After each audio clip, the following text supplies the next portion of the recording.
Então, na aula de hoje, pessoal, nós vamos tratar sobre o poder e o Estado, tá? E nós vamos falar sobre os três principais teóricos aqui, né? Qual é a ideia principal aqui, tá?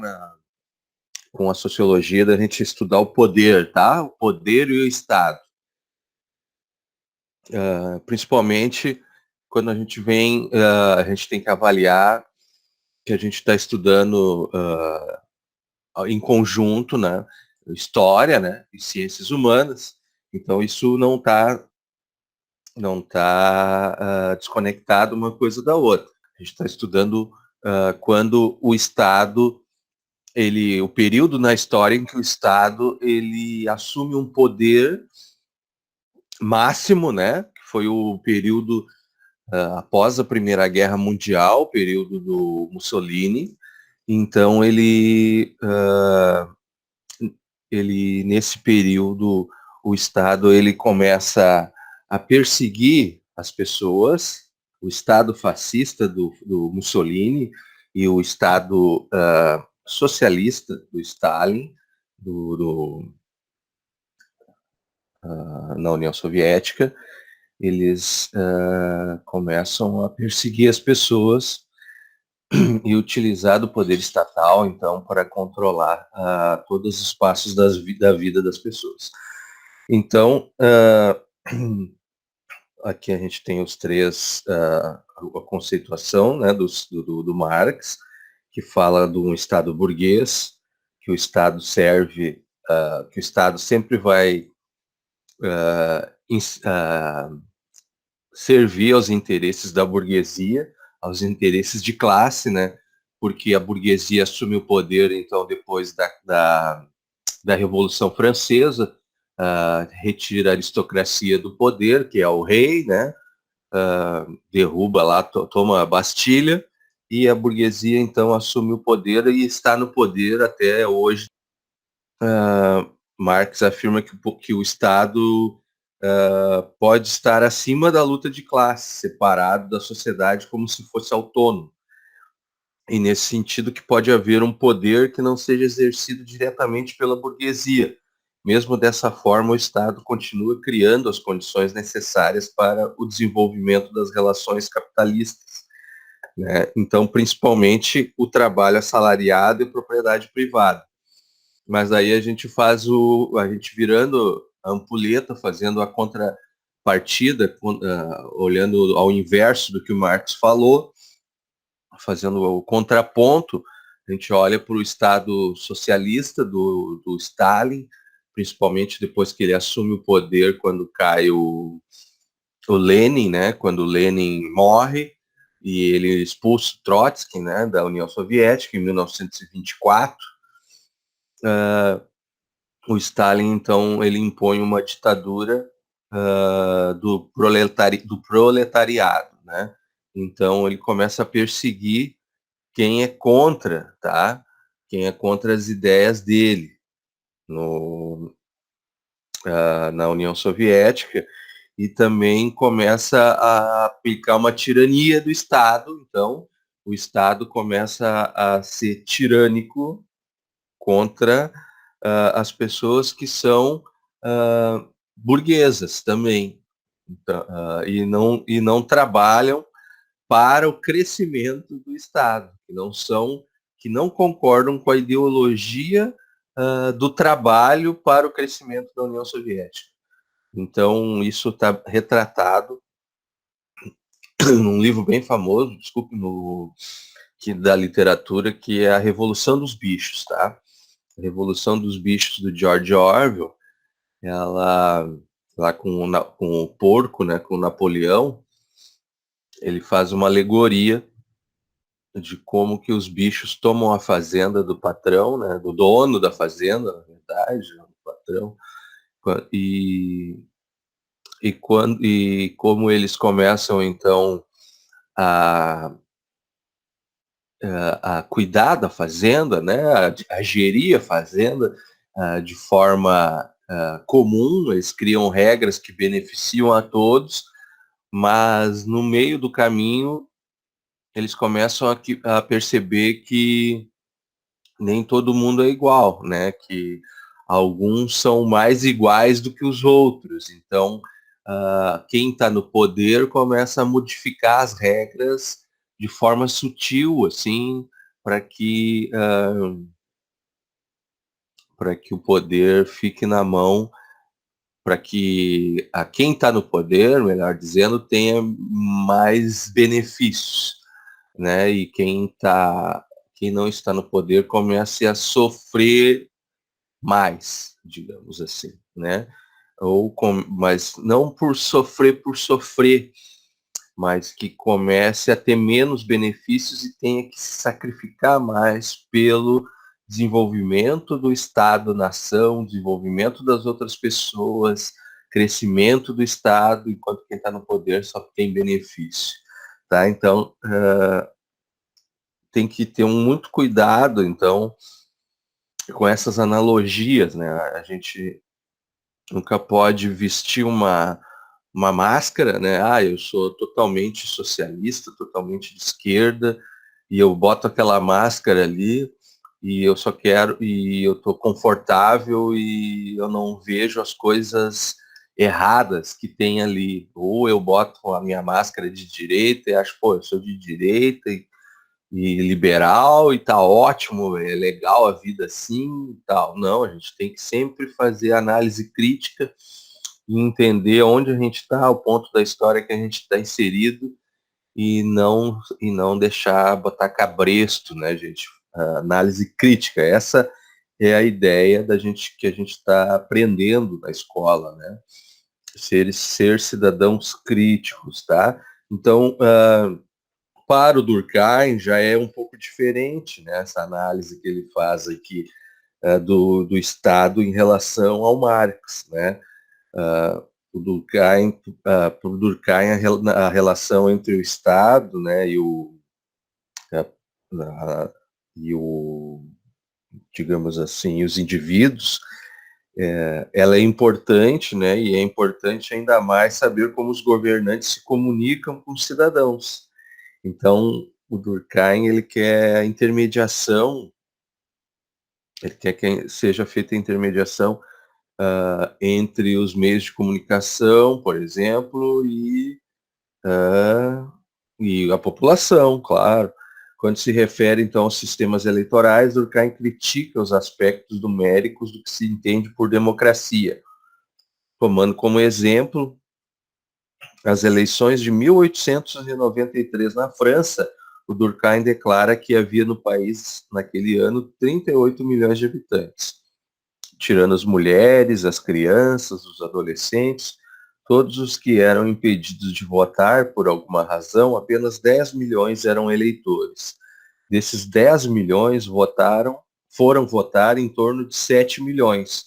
Os deputados eleitos, ou seja, os vencedores das eleições, somaram 4 milhões 592 mil votos. E os que não venceram tiveram 5 milhões 930 mil votos. Número superior aos vencedores, conclui Durkheim. Se nós tivermos, né, as considerações numéricas, será preciso dizer que nunca houve democracia. Então, em 1893, Durkheim chega a essa conclusão analisando a eleição legislativa numa cidade da França, né, gente? Então, isso aconteceu no Brasil também, né, em 2018, tá? Como é necessário, então, o Estado e interesses coletivos nas palavras de Durkheim, né? Como é necessário haver uma palavra para designar o grupo especial de funcionários encarregados de apresentar essa autoridade, a autoridade soberana, a cuja ação dos indivíduos estão submetidos, conviveremos em reservar para esse uso a palavra Estado. Então, sem dúvida, é muito frequente chamar-se Estado não o órgão governamental, mas a sociedade política em seu conjunto, o povo governado e seu governo juntos, e nós mesmos empregamos a palavra nesse sentido.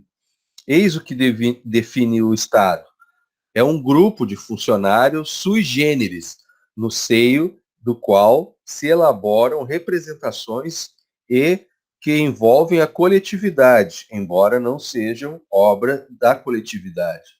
Não é correto dizer que o Estado encarna a consciência coletiva, pois esta a consciência coletiva transborda por todos os lados, é em grande parte difusa. A cada instante há uma infinidade de sentimentos sociais, de estados sociais, de todo tipo de que o Estado só percebe o eco enfraquecido. Ele só é sede de uma consciência especial, restrita, porém mais elevada, mais clara, que tem de si mesma um sentimento mais vivo. Então, para o Durkheim, para fechar a ideia do Durkheim, que é uma ideia totalmente diferente da ideia do Marx, né? O Estado é uma organização com um conteúdo inerente, ou seja, os interesses coletivos. O Estado, por Durkheim, ele pensa como uma função social, né? Ele pensa o Durkheim pensa o Estado como uma função coletiva, mas também como uma função de um grupo de funcionários. Ele separa o Estado entre um grupo de funcionários estatais, né, sui generis, que comanda o Estado, e também uma coletividade. E aí, gente, vem, né, o Weber, né, o Max Weber. Então, a gente está falando aqui que a gente brinca, né, dos três porquinhos da sociologia. Os três porquinhos da sociologia, que são Weber, o Marx e o Durkheim, cada um com a sua visão, né, sobre o povo, sobre a sociedade. Então, o Weber, 50 anos depois do Manifesto Comunista, do Marx e do Engels, né, do Friedrich Engels, que era o parceiro do Marx em alguns dos escritos, ou na maioria, no momento em que o capitalismo estava em desenvolvimento e burocratizado, né? Então, o Weber, ele escreve que as questões do poder e da política, né, que ele faz um questionamento, assim, né? Como que será possível para nós, indivíduos, né, mantermos a independência diante da total burocratização da vida, né? Esse foi o tema central da sociologia política weberiana, né? Então o Weber, ele trabalha com essa questão da burocratização, dessa questão de tudo ser mais difícil de conseguir, de tudo ser mais detalhado, né? Então, o Durkheim tinha como foco a sociedade francesa, o Weber tinha uma preocupação específica com a estrutura da política da sociedade alemã. Esse era o objeto de estudo deles. Todos eles eram cientistas, tá, pessoal? E todos eles faziam pesquisa, tá? Então, eles tinham um objeto de pesquisa. Como vocês no TCCT de vocês, né? Vocês estão construindo aí o trabalho de conclusão de curso de vocês e vocês têm um objeto de pesquisa.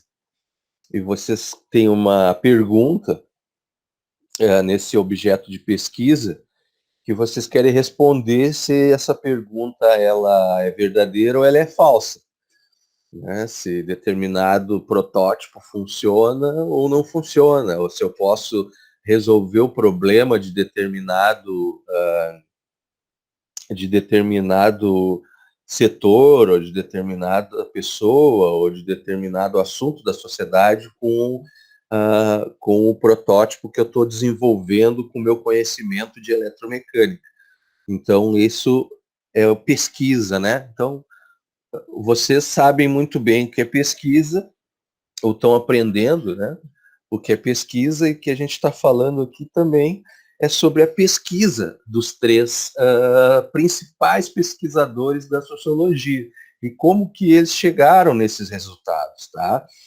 Então, além disso, né, o Weber aqui, ele estava além do objeto dele de estudo principal, né, ter foco na Alemanha, ele também estava muito atento ao que estava acontecendo na Rússia, porque ele é contemporâneo ali, né? Ao Domingo Vermelho, principalmente ali, né? O Sunday Blood Sunday, né? Na Rússia ali dos Romanov, quando então o povo vai para a rua, né?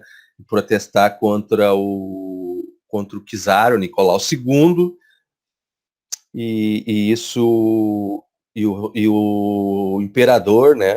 O Nicolau II, ele manda a polícia atirar então na população russa, né?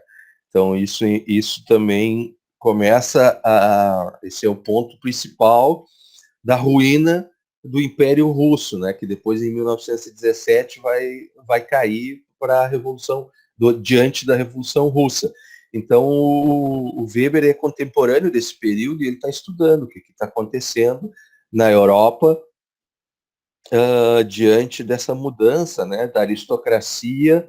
Tu vê que então a gente está falando ali do Weber e do Marx que estão atentos a uma França que cai o rei, que cai a aristocracia em 1789 e a burguesia assumiu o poder lá e depois a aristocracia vem perdendo poder, vem caindo, mas ainda na Alemanha resiste até 1870, onde cai então o Otto von Bismarck, né?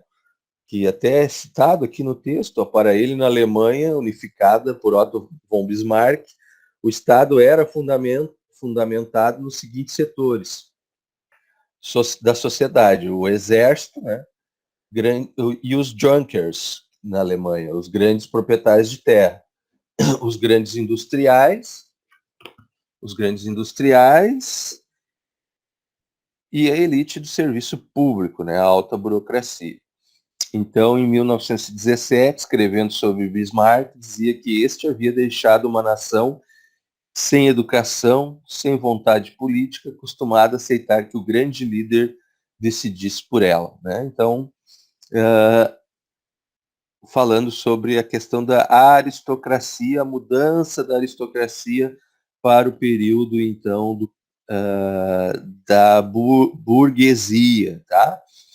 Então, o Weber afirma, gente, sobre o Estado e o poder do Estado, que o Estado está nas mãos da burocracia militar e civil.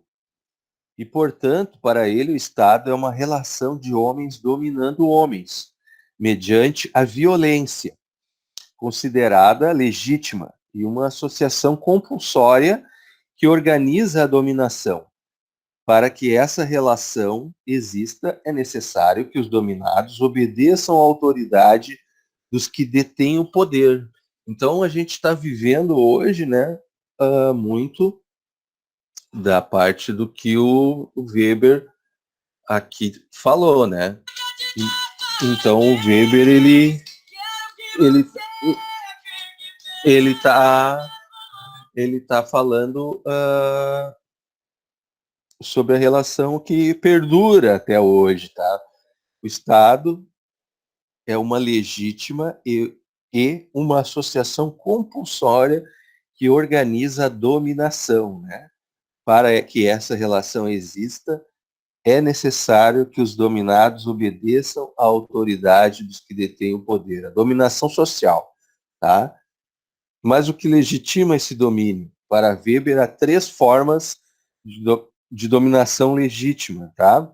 A tradicional, a carismática e a legal, tá? Então, a dominação tradicional é legítima pelos costumes, normas e valores e pela orientação habitual para o conformismo, né? Exercida pelo patriarca ou pelos príncipes patrimoniais, tá? Então, a dominação carismática está fundada na autoridade e do carisma pessoal, o dom da graça, da confiança, na revelação, do heroísmo, né? Ou de qualquer qualidade de liderança individual, exercida pelos profetas das religiões líderes militares, heróis, revolucionários e líderes de um partido. Então, a dominação legal é legitimada pela legalidade que decorre de um estatuto.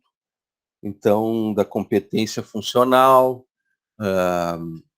do que mais? Das regras racionalmente criadas. Então, das três formas, né? Das três formas de dominação que o Weber, na sua pesquisa, ele define que existe no Estado burguês atual, tá? Ele,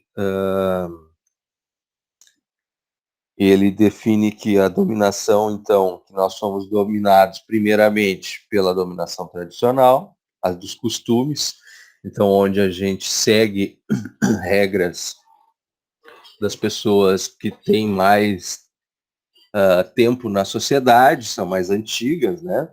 Onde a gente, então, orienta, entre aspas, orientação habitual para o conformismo, depois pelo a dominação carismática, então, onde as pessoas respeitam o padre, o pastor, né? O capitão, o general, né? Os heróis, todas aquelas pessoas que têm um carisma muito grande na sociedade são escutadas. E por último, né, vem a lei, a justiça, as regras, né? Então a dominação legal, onde, onde os homens são, onde os homens têm que obedecer então a questão legal, tá? Então todo o Estado, para o Weber, aqui finalizando o Weber, todo o Estado se funda na força, disse Trotsky, em Brest-Litovsk, tá? Então todo o Estado se funda na força. Isso é realmente certo. Se não existissem instituições sociais que conhecessem o uso da violência, então o conceito de Estado seria eliminado e surgiria uma situação que poderíamos designar como anarquia. Tá? Então ele tá falando aqui, né? Ele está falando aqui sobre a questão da repressão, tá, pessoal? Então, hoje, porém, temos que dizer que o Estado é uma comunidade humana que pretende, com êxito, o monopólio do uso legítimo da força física dentro de um determinado território. O Estado é considerado como a única, como a única, o Estado é considerado como a única fonte do direito de usar a violência, daí política para nós, significar a participação no poder ou a luta, daí política para nós, significar a participação no poder ou a luta para influir na distribuição de poder, tá? Seja entre estados ou entre grupos de estados. Então, o que ele está dizendo? Que só sobra para nós aqui a questão da política, tá? As pessoas têm que, através da política, tentar participar do poder e lutar para influir na distribuição do poder, para poder ter algum tipo de poder de decisão, tá? No Estado, tá? Esse é o que ele está aqui pregando na nossa aula de hoje, tá? Então, para Weber, para fechar aqui o terceiro sociólogo, gente, o Estado é uma organização sem conteúdo, tá? Então, diferente aqui do nosso amigo Durkheim, né, que para o Estado é uma organização com um conteúdo, né, inerente, né, interesses coletivos, né, e o Weber diz que não tem conteúdo inerente, né, apenas mais uma das muitas organizações burocráticas da sociedade. Por que toda essa discussão aqui? Para a gente poder entrar nessa parte aqui, gente, democracia, representação e partidos políticos, tá? Que é a nossa aula de hoje, na nossa próxima aula, nas nossas duas próximas aulas. A gente vai estudar, então, sobre ou de 3 aulas ainda. Vamos ver quanto tempo vai levar essa discussão, tá? A gente vai estudar, então, a questão da democracia na sociedade e nós vamos estudar um pouco também sobre a questão do controle, né? Porque é muito importante, a gente está estudando lá, eu coloquei um polígrafo para vocês em história lá sobre o que é fascismo, né? Ali no polígrafo do surgimento do fascismo, então como que a gente pode chamar uma pessoa de fascista, né? Está bem definido no polígrafo. E, e aí ali a gente define, então, entre um dos tópicos, né? Que um Estado fascista, uma das características do Estado fascista é a sociedade disciplinar, né? É a sociedade de controle. Então, a partir da sociedade fascista, da instituição do fascismo no mundo, né? Com o Mussolini, a gente começa a, a perceber isso e a ter a percepção histórica, né? Do terror que foi isso. E depois, então, eu indiquei para vocês, e depois eu vou colocar mais algumas leituras ali, eu indiquei para vocês assistir o filme, né, o 1984, do George Orwell, né, que fala, então, sobre essa questão da sociedade disciplinar e a sociedade de controle, aqui na página 111 do livro, tá? Então eu vou botar depois ali a resenha de dois canais que eu gosto muito ali sobre que eu assisto frequentemente, né, sobre que resenham livros, né, para vocês terem uma ideia do que é o 1984, para quem não assistiu o filme ainda, para quem não leu o livro ainda do George Orwell, né, também sobre a Revolução dos Bichos. Quem não leu o livro, a Revolução dos Bichos tem 82 páginas. Uma coisa assim de uma sentada, né, a leitura dele, uma manhã.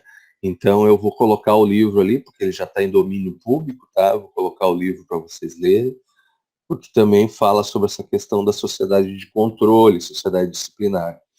Vou colocar o livro também, o 1984, já o 1984 tem 352 páginas, não é obrigatório a ler, mas quem vai, por exemplo, não é obrigatório ler agora também, né? Mas principalmente assistir as resenhas ali, que tem 10, 20 minutos, é importante para os testes e para a prova, tá? Tanto de sociologia quanto de história. Mas para quem está se preparando para um vestibular, para um Enem, tá, gente? Isso, e para a vida, isso é de suma importância, tá? Por quê? Porque a gente está hoje num período histórico também, né? De, de crescente redução das liberdades, tá? E de uma nova, digamos assim, busca e flerte dos governos, né? Uma paixão dos governos atuais pelo controle, pela retirada da liberdade dos indivíduos, tá? E pela essa facilidade que a gente está tendo hoje também da questão tecnológica, né, da eletrônica, da tecnologia, do celular, do computador, da internet, né? Então hoje o controle individual ele é muito mais fácil, né, do que era na década de 20, na década de 30 do século 20, né? Então, se o Stalin, se o Mussolini, né, se o Hitler tivesse esse tipo de tecnologia existente hoje em mãos, né, os planos deles, com certeza teriam dado certo. Assim, eles teriam tido muito mais sucesso e teriam tido muito mais tempo de governo tirânico, né, do que eles tiveram, né? Isso é triste de dizer, mas a gente tem que dizer porque é a realidade, tá? Então a gente vai partir aqui para democracia, representação em partidos políticos, né? Onde tem uma charge inglesa de 1819 da autoria do George Cruikshank, que ironiza as mobilizações precursoras da luta pelo sufrágio universal. O sufrágio universal é o voto, tá? Então, as diversas formas que o Estado assumiu na sociedade capitalista, então, né? Então, a gente está falando de revolução industrial, período após a revolução industrial, né? A gente está falando depois da Revolução Francesa, depois da Revolução Gloriosa, a gente está numa sociedade pós-revolução industrial, então a gente tem que discutir esses temas porque é uma sociedade que deu origem para a sociedade atual que a gente está vivendo, tá? Então as diversas formas que o Estado assumiu na sociedade capitalista estiveram ligadas à concepção de soberania popular, que é a base da democracia. Mas tal soberania só se torna efetiva com a representação pelo voto. Para ampliar o número de pessoas com direito de votar a ser votadas, foram necessárias mais lutas. Isso significa que o liberalismo só se tornou democrático porque foi forçado a isso. Na época do liberalismo clássico, somente o homem adulto, economicamente independente, tinha instrução e era considerado capaz de discernimento para tomar decisões políticas. Desse modo, a representação durante muito tempo foi bastante restrita. Né? Foi o que o Weber falou lá atrás, né? Que ele fez a representação que o Durkheim falou aqui atrás, desculpa, sobre a questão da democracia, onde num estado com 10 milhões de eleitos, de pessoas, com 38 milhões de habitantes, somente 10 milhões tinham direito ao voto. E desses 10 milhões, 7 milhões foram votar, né? E que os deputados que receberam 5,930 mil votos, 5 milhões 930 mil votos, não ganharam as eleições, né? Então, porque mulheres não podiam votar, nenhum tipo de voto poderia ser admitido, nem mulher nem com 18 anos, nem que fosse alfabetizada, nada. As mulheres eram proibidas de votar, né? Os homens também que não eram alfabetizados também não podiam votar, os homens que não tinham emprego fixo não podiam votar. Então, muita gente era excluída da democracia, tá? Isso também no Brasil, e a gente vai estudar depois, quando a gente for estudar o período Vargas, tá? Então, tomemos como exemplo a Inglaterra, a pátria do parlamentarismo e da democracia moderna, tá? Logo após a chamada Revolução Gloriosa, em 1688, que limitou os poderes do rei e atribuiu ao parlamento autoridade sobre o governo, somente 2% da população tinha direito de voto. Em 1832, quase 150 anos depois, após uma reforma eleitoral, esse índice subiu para 5%. As mulheres só conquistaram o direito de votar em 1928. Então podemos entender muito melhor a igualdade política, entre aspas, defendido pelo pensamento liberal, que é a base ideológica do sistema capitalista, quando lemos o que disseram grandes pensadores liberais, como Benjamin Constant, 1787 a 1874, Immanuel Kant, 1724 a 1804, e Edmund Burke, 1729 a 1797. Tá, gente? Então, chegou às 10 horas. Na aula que vem a gente vai falar então sobre o Benjamin Constant, o Kant e o Burke sobre democracia. Vamos continuar em democracia e depois até chegar lá no Foucault, no Deleuze, microfísica do poder, tá? Vou ver se eu consigo colocar ali o microfísica do poder para vocês lerem. Quem não assistiu o Poço no Netflix, assiste o Poço, tá? Porque o Poço trata sobre isso aqui, exatamente. Esse texto aqui ele foi escrito antes do filme O Poço, né? Mas o filme O Poço lá, que tem a torre lá, tudo isso está tratando no texto aqui, ó, tá? o panóptico, né? Sociedade do controle com o panóptico, a sociedade toda olhando em torno da torre, o que os presos estão fazendo, né? Então é mais ou menos isso que o Estado gostaria que a sociedade se tornasse, um grande panóptico, né? Todo mundo vigiando todo mundo, né? Um grande Big Brother, é o conceito do George Orwell de 1949, tá? Eu agradeço a presença de vocês nessa segunda-feira. Tenham todos uma boa semana. Obrigado pela presença, tá? Até a próxima.